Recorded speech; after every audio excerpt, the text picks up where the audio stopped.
So we come to the second move. It's 2 hands lift to raise the condition of the stomach and the spleen of this. This is the eight sequence qigong sequence based on the 8 brocades, but we're just mixing up the breath a little bit, bringing in ujjayi breath, victorious breath in Sanskrit, like yogic breath really. So gone for a bit of a description in the last one of it, and we're just going to link that to motion. And it's 2 hands lift to raise the condition of the spleen, and basically within the traditional qigong sequence, that's what it does. Helps the spleen on left hand side and the stomach, them meridians. We're not going to go down them lines, gone more into them on the other videos. So we're just going to go with the breath. So ujjayi breath, we're going to start off ujjayi breathing. So with Ashtanga, they tend to gather in with the ujjayi, but again, this we're going for like the Taoist ujjayi breath. So we be like the traditional qigong, it's breathing in to the belly like a balloon and exhaling, letting go.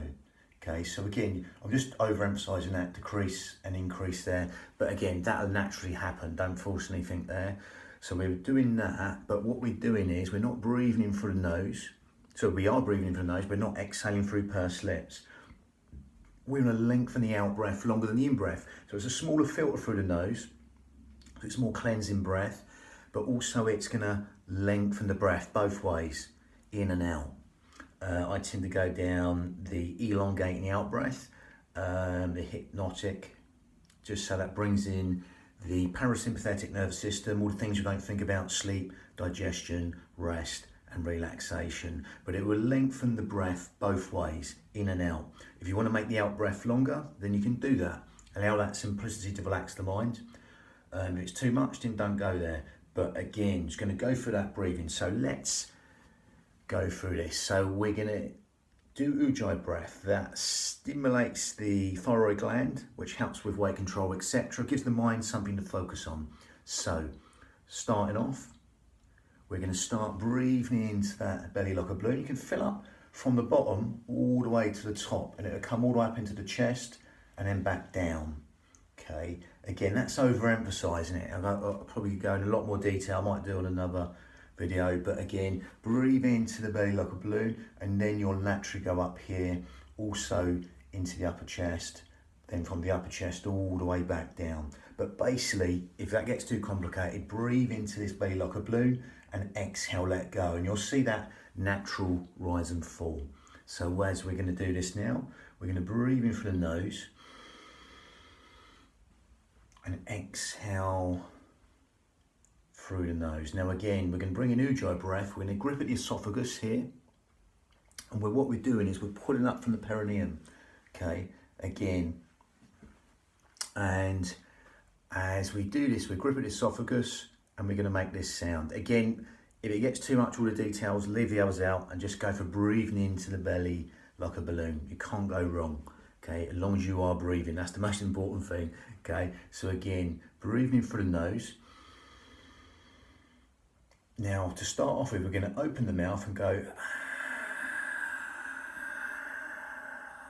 So it's that sign, whistling, silky breath, ujjayi breath, but we're going to do that with the mouth closed. So I'm just going to demonstrate that again with the mouth, just so you get that. It's like Darth Vader breath nearly. So it's a.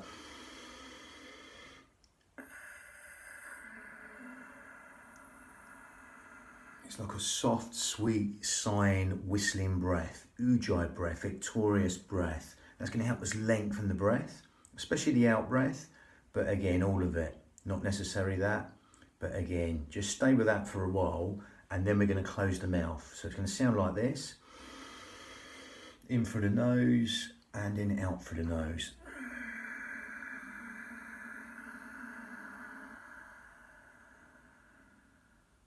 And you breathe in. Fill out that belly like a balloon, all the way up to the chest, and then allow everything to decrease from the upper chest all the way down. You might want to make the out breath longer if you can. If that's too much to focus on, just keep the breath normal. Breathing in and exhaling through the nose. But again, that would build up the heat within the body. So it's quite an active vibration that within the cells. And again, will help energize the body. So again, I'm going to link that to the motion. The second move, based on the 8 brocades, but not necessarily fixed to it. Again, from here, it's an arm motion like the first one. Again, we're going to go back, stand naturally, any way you like. Again, you can adapt all these as within qigong. We're just taking the moves of the qigong here. So you can either stand up tall. If you want to go down deeper, you can do. I'd say go no deeper than knees and line with toes. But I'm going to do it here, just standing up normally. Okay, think tall, good posture, shoulders down. So from here, we're going to bring the hands to here, in line with the shoulders. Then we're going to press up here. And it's a...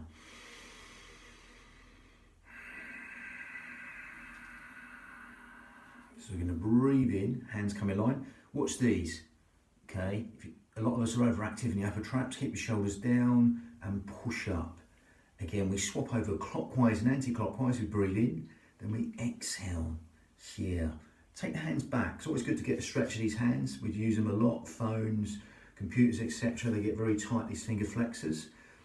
Within traditional qigong, that's believed to be the meridians, or a lot of meridians come from there to the heart, etc., the chest area. But again, don't worry too much about that. We're going to push up, this one's going to push down, then we're going to interchange.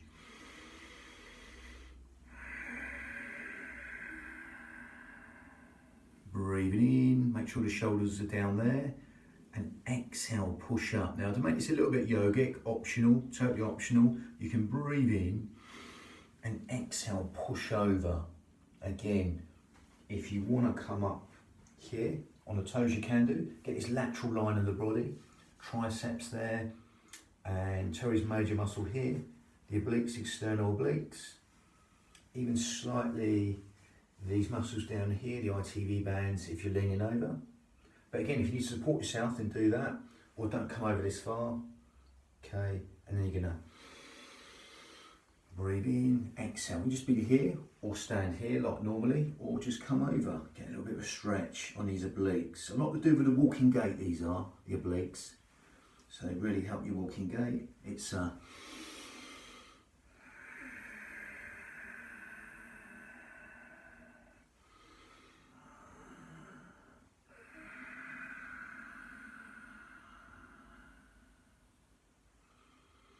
if you want to lengthen the out breath longer than the in breath, then it's